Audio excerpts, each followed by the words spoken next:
this was going to be 5 lessons for my younger self. And as I was thinking about it, I've sort of changed it, because if I gave these 5 lessons to my younger self, I wouldn't be the person I am now. And I quite like the person I am now.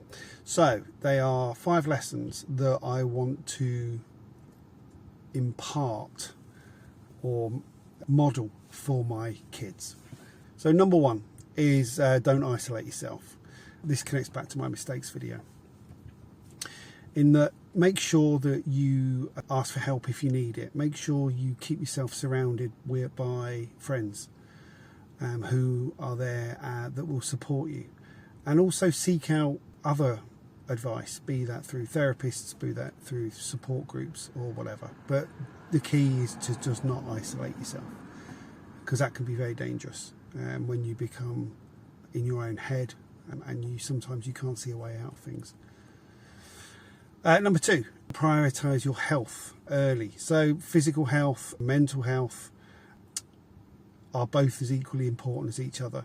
So physical health is small things like making sure you stay hydrated, making sure you do regular exercise, be that going for a walk, be that yoga, be that whatever it might be, but making sure you maintain a level of physical fitness and physical health. And the mental health is things like making sure you maintain boundaries in relationships, mindfulness, sleep, those sort of things can make a huge difference with your mental health, making sure you prioritise those things. So number 3 is relationships take work, and don't lose yourself within that relationship.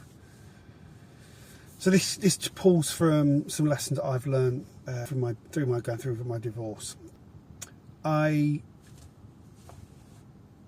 put all of my emotional weight on my ex-wife. I had almost no friends of my own. I had no peer group, no friendship group where I kept a sense of self-identity, and that caused huge problems.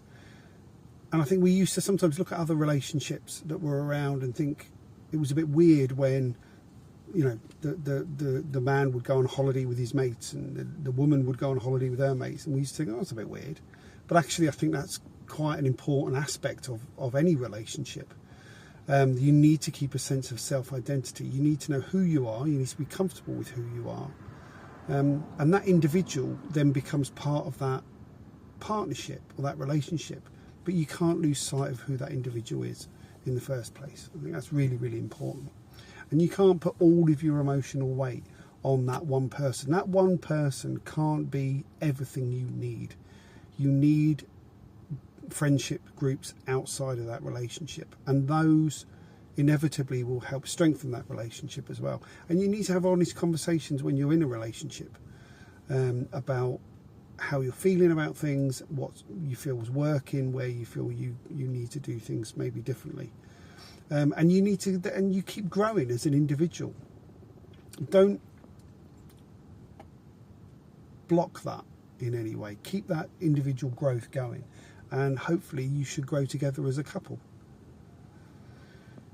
Number 4, plan for change, and not just stability. This ties back to me losing my job. And I think it's a case of telling, or explaining to my kids that you need to expect the unexpected. One of the only constants in the world is that things will change, and you never know when things will change. And that can be anything from making sure you've got a little set of funds there just in case things happen, so you have got some stability for a period of time, through to learning new skills, building new skills, learning new things, and don't rely on the old fallacy of forever jobs, because I think the reality is those don't exist anymore. They think they've really existed for a while, and you don't want to be just trapped in the same thing forever. So maintain some flexibility in what you're willing to do from a career point of view. And also I think this also connects back to the previous one about relationships. So if you are in a relationship but you're also in a job, and there are issues in that job or in that career, then that relationship or that partner within that relationship, you should be able to support each other. So if you feel like you need to do different things, or you need to maybe go back to college to learn things, or you want a change of career, you should be able to support each other in that. And be flexible, be willing to bend and change and do different things, because you never know when that stable career that you've been in for 20 years can get taken away, like it did with me. Number 5, value time over things. There's so many quotes out there about the value of time, but the reality is you can always make more money. Stuff doesn't mean anything. It all comes and goes. But the one thing that we give away freely is one of the few things that we can ever get any more of, and that is our time. And if you say yes to something, you're saying no to something else. So if you say yes to doing that extra shift at the weekend, then you're saying no to spending time with your family. And you know, okay, that shift may give you an extra few quid in your pocket, enable you to get that extra, that little car, or maybe that phone, or that present, or whatever it might be. But that time that you're losing is more valuable than anything. It really is. I can't stress that enough. The relationship I have with my kids now, and what I do with work, is all bent around making sure I can spend as much time with them as I can.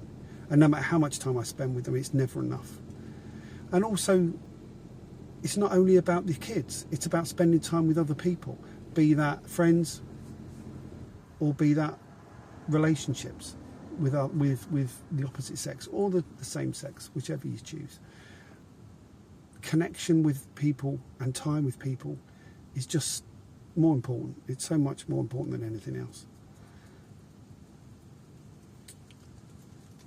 And bonus, number 6, bonus one, take your time with love. This comes from my mistake list as well. So don't run the risk of rushing into a relationship just to fill a void that you feel that you may have. You know, be really comfortable with who you are before you feel that you need to go into a relationship. And don't fill the void of a relationship just so you don't feel lonely. Be comfortable being alone, and take your time. As ever, thanks for spending a bit of time with me. I've put a link to my other videos about the mistakes that I've made, and also the things that I've done that have helped me get through. Feel free to have a look at those, and like and subscribe and all that good stuff.